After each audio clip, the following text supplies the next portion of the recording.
Ya, kita lanjutkan. Kalau tadi Rivi bilang Pak Wi bikin pantun nih balasan dari Bang Rusli ya. Tapi kita nggak bahas pantun, kita bahas gini Pak Wi. Kalau misalnya dari Nasdem gitu kan masih oke, sudah menerima komunikasi politik. P3 juga tadi Bang Rusli bilang welcome gitu. Artinya kalau misal dari Gerindra sendiri melihat yang akan dirangkul itu PDKT politiknya seperti apa sih gitu? Ya, kami menghargai semuanya dan kita berkawan dengan semuanya. Dan ini adalah memang komunikasi politik yang kita jalin bersama-sama. Jadi intinya bahwa kita ini ingin bahwa pembangunan negara ini, pembangunan untuk masyarakat ini, pembangunan untuk rakyat Indonesia ini, dan kemakmuran rakyat Indonesia ini tergantung kepada kita semuanya, di mana kita bersama-sama. Apabila apa yang terjadi bahwa kita ini selalu ada suatu friksi, ada suatu diksi, dan kemudian ada sesuatu hal yang boleh dikatakan kita tidak sama, selalu saling salah menyalahkan, dan kita juga selalu tahu bahwa itu sering terjadi, maka kita melihat bahwa pembangunan negara ini akan berhenti begitu saja. Kita melihat sekarang bahwa kesinambungan ini kita butuhkan.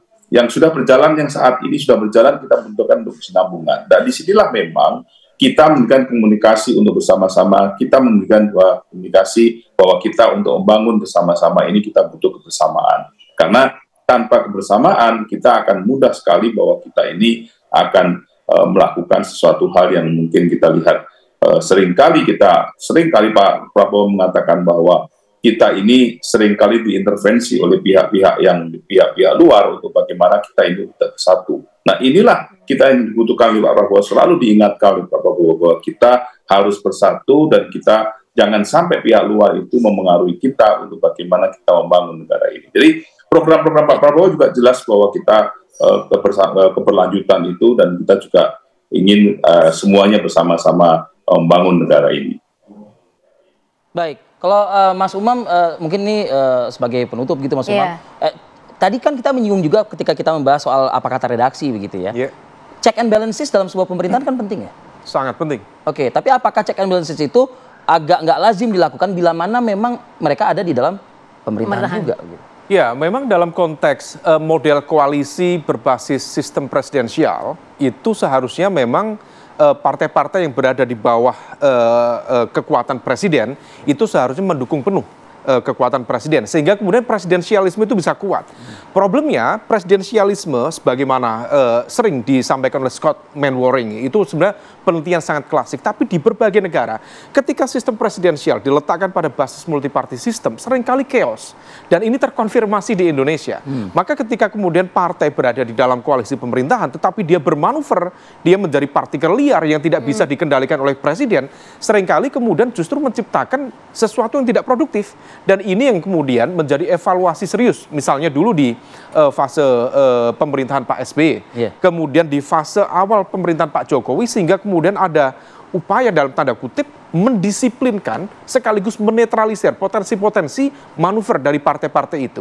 Nah, ini yang kemudian dalam konteks tertentu, konteks check and balances, ya menjadi sebuah problem.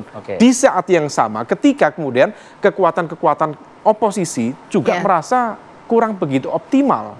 Ada yang merasa tertekan, ada yang merasa dihantui oleh the invisible hand yang impactnya dari sisi hukum, politik internal, dan lain sebagainya.